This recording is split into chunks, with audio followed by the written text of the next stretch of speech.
भारत माता की, भारत माता की, भारत माता की, वंदे वंदे वंदे।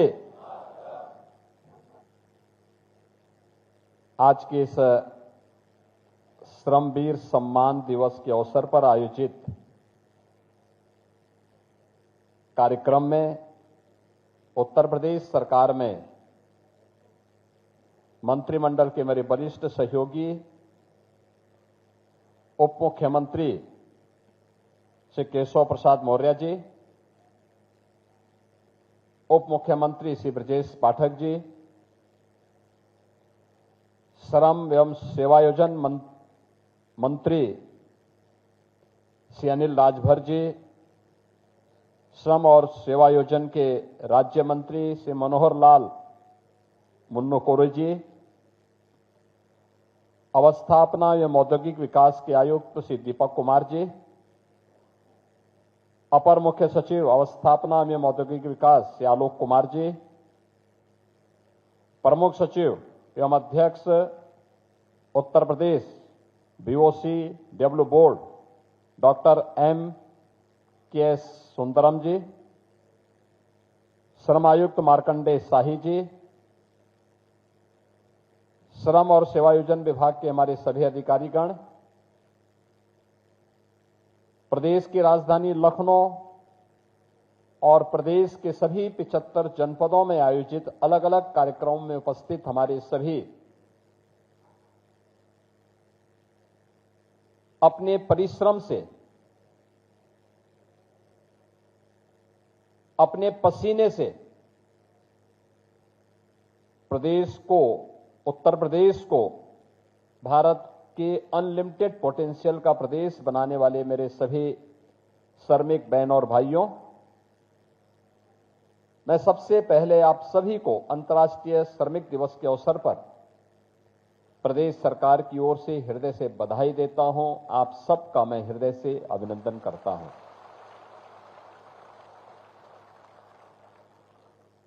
इस अवसर पर श्रमिकों के परिश्रम की एक नई मिसाल आदरणीय प्रधानमंत्री जी के मार्गदर्शन में अटल आवासीय विद्यालय के रूप में हम सबको 2023 में प्राप्त हुई थी और आज अटल आवासीय विद्यालय के उन छात्रों को, पहले बैच के छात्रों को जिन्होंने मेरिट सूची में स्थान प्राप्त किया है, उन बच्चों को सम्मानित करने और दोनों प्रयागराज और वाराणसी के अटल आवासीय विद्यालय के प्रधानाचार्यों के बीच सम्मान का एक आयोजन यहां पर मुझे श्रमिक दिवस पर करने का अवसर प्राप्त हुआ है। मैं अटल आवासीय विद्यालय के इन सभी छात्रों को, दोनों प्रधानाचार्यों के साथ साथ जिन विद्यालयों ने अच्छा काम किया है और वहां पे श्रमिकों के बच्चे पढ़ते हैं, अटल आवासीय विद्यालय डेडिकेटेड है श्रमिकों के बच्चों के लिए, या फिर मुख्यमंत्री बाल सेवा योजना, जो बच्चे कोविड कालखंड में निराश्रित हुए थे, उन बच्चों के लिए। तो स्वाभाविक रूप से मेरिट में, सीबीएसई बोर्ड की मेरिट में स्थान प्राप्त करने वाले इन बच्चों ने आपके पसीने और आपके श्रम की लाज रखी है। मैं इस अवसर पर इन सबको हृदय से बधाई देता हूं। हम सब जानते हैं कि नए भारत की प्रधानमंत्री मोदी जी के विजन के, नए भारत के वास्तविक शिल्पकार आप लोग हैं। हमारा श्रमिक जिस भी क्षेत्र में काम करता है, सर्दी, गर्मी, बरसात, आंधी, तूफान, लू, कुछ भी हो, वह न रुकता है, न थकता है, न डिगता है, और आपकी पसीने की एक एक बूंद जब धरती पर पड़ती है तो वही धरती माता सोना उगलने का काम भी करती है।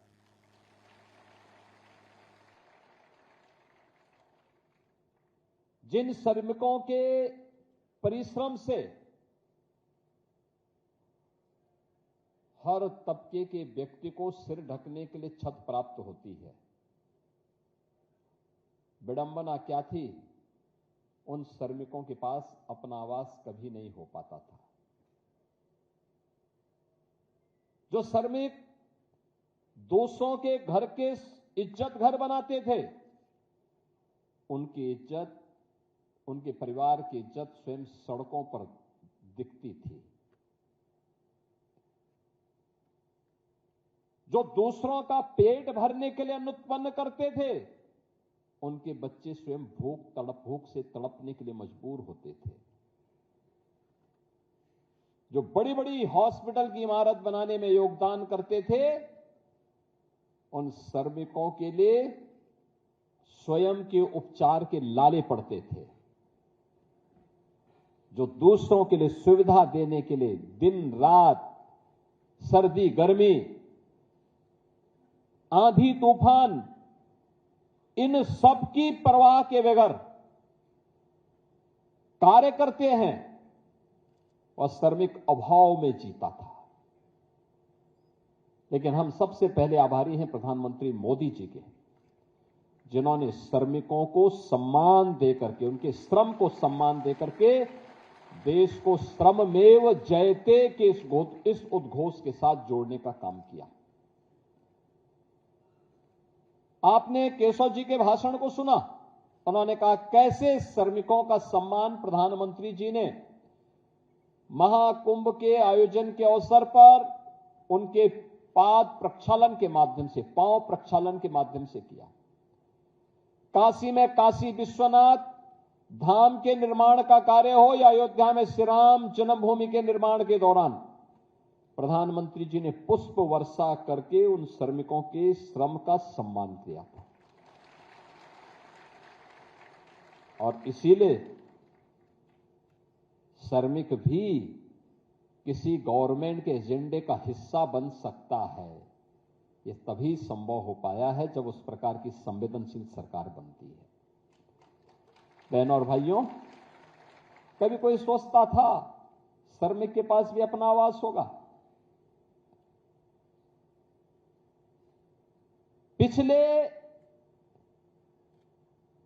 12 वर्ष में मोदी जी के नेतृत्व में 4 करोड़ लोगों को देश के अंदर आवास दिया गया। 4 करोड़ लोगों को। और उत्तर प्रदेश में 65 लाख लोगों को एक एक आवास की सुविधा उपलब्ध करवाई गई। प्रधानमंत्री आवास योजना या मुख्यमंत्री आवास योजना, देश के अंदर 12 करोड़ घरों में एक एक शौचालय बना। उत्तर प्रदेश के अंदर 2 करोड़ 61 लाख परिवारों के लिए एक एक शौचालय का निर्माण हुआ। अब गरीब भी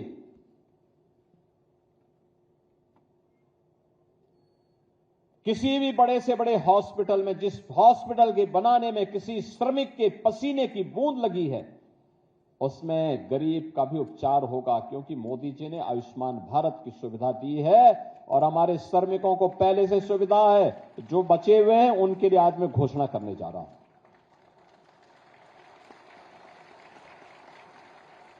उनके लिए भी घोषणा करने जा रहा हूं आज। अब केवल स्कूल का निर्माण करके अब अपने आप के बच्चे वंचित नहीं रहेंगे।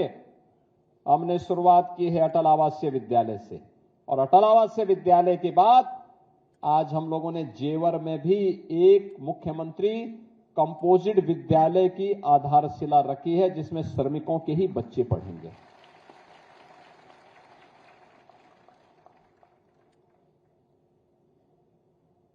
अब आपके लिए सर्दी हो, गर्मी हो, बरसात हो,